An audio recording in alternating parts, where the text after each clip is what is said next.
Students, कैसे हैं आप लोग। I welcome you all to Advait education powered by GATE academy. और कल जो हमारा अद्वैत क्विज लीग हुआ था उसमें आप लोगों ने बहुत ही अच्छा पार्टिसिपेट किया और उसमें जो पॉलिटी के क्वेश्चंस पूछे गए थे, तो आज मैं उसी का ही डिटेल्ड एक्सप्लेनेशन आप लोग के लिए लेकर आई हूँ। तो चलिए स्टार्ट करते हैं। तो पहला क्वेश्चन कैग से रिलेटेड था। तो कैग का फुल फॉर्म होता है controller and auditor general of India. अब देखिए कौन है कैग। तो देखिए इंडिया में गिरीश चंद्र मुर्मू जो है वो अभी प्रेजेंटली यहाँ के कैग हैं। इसके पहले ये कौन थे? ये लेफ्टिनेंट गवर्नर थे जम्मू एंड कश्मीर के। ओके, ये आपको याद रखने की जरूरत है। अब देखिए कैग के बारे में पार्ट 5 के अंदर में दिया गया है। पार्ट 5 बात करता है यूनियन एग्जीक्यूटिव के बारे में कि यूनियन एग्जीक्यूटिव मतलब कौन होता है? जो केंद्र में कार्यपालिका होते हैं उनके बारे में। तो इसमें आएंगे आपके president, vice president, council of minister, prime minister, और जो फिफ्थ होते हैं वो होते हैं कैग। अब कैग कभी भी इलेक्ट नहीं होते, ये हमेशा क्या होते हैं? अपॉइंट होते हैं। तो इन्हें अपॉइंट कौन करता है? इन्हें प्रेसिडेंट अपॉइंट करता है। ये 6 साल के टेन्योर के लिए अपॉइंट होते हैं या फिर 65 इयर्स ऑफ एज जो भी पहले आ जाए। इसका मतलब क्या है? देखिए अगर कोई 62 इयर्स में कैग बनता है तो वो कितने साल वर्क करेगा? 63, 64, 65 से 3 साल वो वर्क कर सकता है। भले ही उसका 6 इयर्स का टेन्योर है लेकिन उसकी एज क्या हो चुकी है? 65। तो जो भी अर्लियर रहेगा उस तरह से ये वर्क करते हैं। अगर कैग को रिमूव करना है ऑफिस से तो वो सेम होगा जैसे कि सुप्रीम कोर्ट के जज को रिमूव किया जाता है। इसके बारे में आगे हम नेक्स्ट लेक्चर्स में डिटेल में देखेंगे। चलिए देखते हैं दूसरा क्वेश्चन। तो दूसरा रिलेटेड था राइट टू वोट। तो देखिए राइट टू वोट जो है ये आर्टिकल 326 के अंदर में हमें गारंटीड किया जाता है कि we have the right to vote. और कौन कौन वोट कर सकता है? जो भी 18 एज के अबव है। अब देखिए 25 जनवरी को हम नेशनल वोटर्स डे मनाते हैं। क्यों मनाते हैं? जिससे कि हम वोटिंग के लिए लोगों को प्रोत्साहन दे सके, एंकरेज कर सके। अब देखिए राइट टू वोट आपका एक लीगल राइट है। अब कॉन्स्टिट्यूशन में आपको क्या दिया गया है? फंडामेंटल राइट्स दिए गए हैं। ओके, ये दोनों में अंतर क्या है? देखिए अगर मुझे आपका लीगल राइट वायलेट होता है कभी भी तो आप एक ऑर्डिनरी कोर्ट जा सकते हो और एक ऑर्डिनरी लॉ के थ्रू हम लीगल राइट ले सकते हैं आपका। लेकिन अगर फंडामेंटल राइट्स आपके वायलेट होते हैं तो आप रिट के थ्रू सीधा हाई कोर्ट या सुप्रीम कोर्ट में अपील कर सकते हो।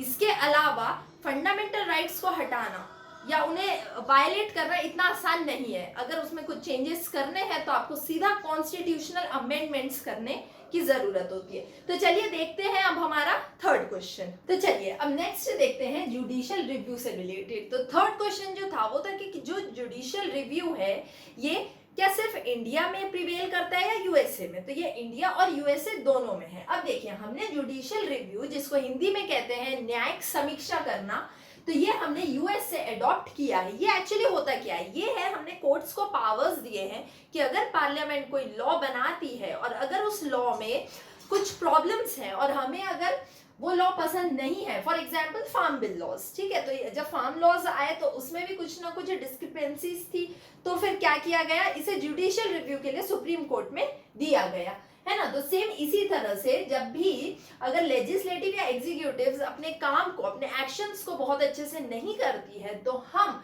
उनके एक्शन को क्या कर सकते हैं? न्यायिक समीक्षा के लिए सुप्रीम कोर्ट या हाई कोर्ट में अर्जी डाल सकते हैं। अब देखिए सबसे पहले जुडिशियल रिव्यू जो वर्ड आया था इसे जॉन मार्शल लेकर आए थे, जो कि चीफ जस्टिस थे यूएसए के।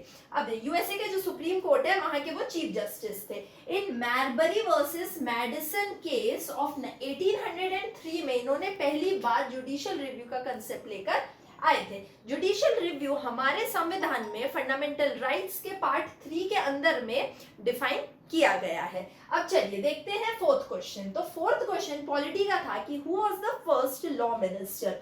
तो फर्स्ट लॉ मिनिस्टर थे the great doctor BR. Ambedkar ji, जिन्होंने हमारे संविधान को बनाया है, ड्राफ्ट किया है। इनके अलावा जो बाकी के ऑप्शंस थे क्वेश्चन में तो उनके बारे में भी हम देख लेते हैं। तो देखिए जवाहरलाल नेहरू कौन थे? फर्स्ट प्राइम मिनिस्टर थे।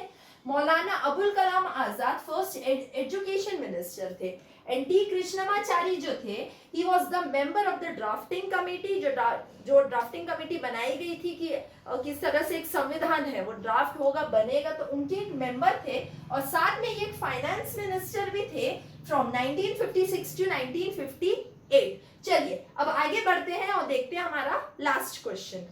तो चलिए अब हम हमारा लास्ट क्वेश्चन देखते हैं, that is the vacancy of the president. ये पूछा गया था कि जो प्रेसिडेंट अगर उनकी ऑफिस जो है वो अगर वेकेंट हो जाती है, खाली हो जाती है, तो कितने टाइम में उसे फिल होना जरूरी होता है। तो देखिए 6 मंथ्स, मैक्सिमम 6 मंथ तक ही आप प्रेसिडेंट के ऑफिस को खाली रख सकते हो और इसके अंदर में ही आपको इसको फिल करना मैंडेटरी है। अब देखिए प्रेसिडेंट के बारे में भी आपके पार्ट 5 के अंदर में दिया गया है, यूनियन एग्जीक्यूटिव है ये एक, और 5 इयर्स का इनका क्या होता है, टेन्योर होता है।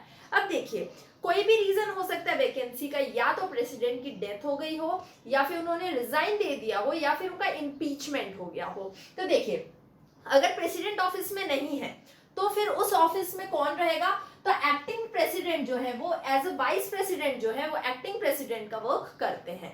अब देखिए अगर वाइस प्रेसिडेंट भी ना रहे उस टाइम पे प्रेजेंट, तो जो चीफ जस्टिस ऑफ इंडिया है तो वो एज एक्टिंग प्रेसिडेंट वर्क करते हैं। और अगर चीफ जस्टिस ऑफ इंडिया भी नहीं रहेंगे तो सुप्रीम कोर्ट के जो भी उस टाइम पे जज होंगे तो वो एज एक्टिंग प्रेसिडेंट वर्क करते हैं। आज तक एक बार ऐसा हो चुका है कि प्रेसिडेंट और वाइस प्रेसिडेंट दोनों नहीं रहे और जो चीफ जस्टिस है उन्हें फिर एज एक्टिंग प्रेसिडेंट वर्क करना पड़ा, बिकॉज जो ऑफिस ऑफ प्रेसिडेंट होता है इसे आप कभी भी खाली नहीं रख सकते। आई होप ये क्वेश्चंस के एक्सप्लेनेशंस आपको अच्छे से समझ में आएंगे। आगे के क्विज के भी एक्सप्लेनेशंस मैं इसी तरह से लेके आऊंगी। इसकी पीडीएफ आपको टेलीग्राम चैनल में मिल जाएगी और आप मुझे कमेंट करके बताइए कि कौन कौन से इंपॉर्टेंट टॉपिक्स है जिस पर आप चाहते हैं कि मैं आपको वीडियो बनाकर दूं। तब तक के लिए थैंक यू।